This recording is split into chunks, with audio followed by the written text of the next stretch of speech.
Aujourd'hui, les traitements de substitution existent essentiellement pour les produits opioïdes.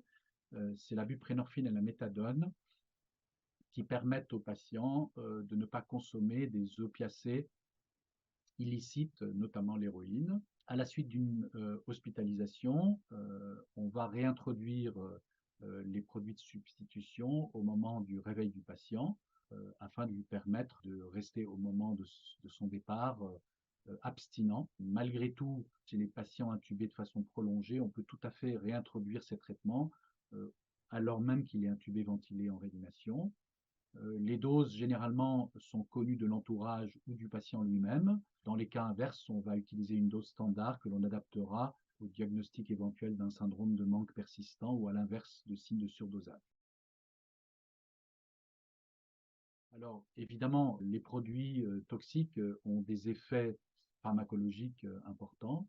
Il peut y avoir des interactions avec les produits utilisés en réanimation, notamment pour la sédation. On va bien sûr essayer de les éviter dans la mesure du possible. Par exemple, un patient qui prendrait de la buprenorphine eh bien, peut voir l'effet d'opioïdes comme le fentanyl ou le sufentanil se réduire pendant un certain temps.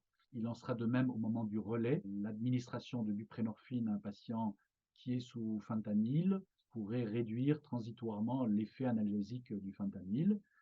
Donc, ce sont des relais qui vont se faire en respectant les demi-vies d'élimination de chacun des produits. Par ailleurs, évidemment, les autres produits stupéfiants stimulants, eux, peuvent expliquer des agitations persistantes, parfois avec certaines amphétamines ou catinones de façon prolongée. Et donc, des produits sédatifs de réanimation seront adaptés pour contrecarrer les effets de ces produits.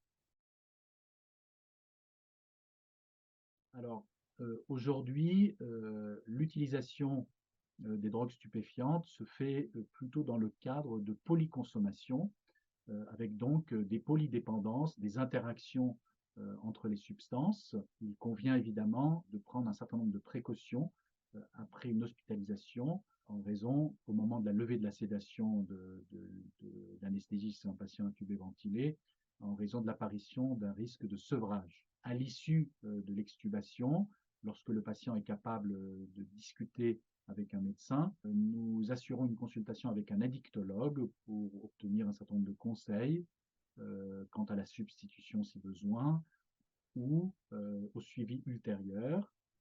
Évidemment, l'avis du patient est souvent demandé en premier car ce type de prise en charge ne peut se faire qu'avec le consentement du patient et son adhésion à la prise en charge. Il faut noter qu'un certain nombre de patients consommateurs de drogue qui pourraient être en manque pourraient s'enfuir et quitter le service. Il nous arrive, par exemple, dans notre service, d'avoir des personnes qui fuguent des soins continus. Malheureusement, il est difficile de procéder à des contentions mécaniques ou chimiques. Et généralement, ces patients qui fuguent, souvent sous l'effet d'un manque, sont, au moment de leur fugue, éloignés de l'effet des toxiques. Ils vont reconsommer, probablement à la sortie, mais cette reconsommation est plutôt liée à leur dépendance à la substance et non à quelque chose qui aurait été induit par la prise en charge en réanimation.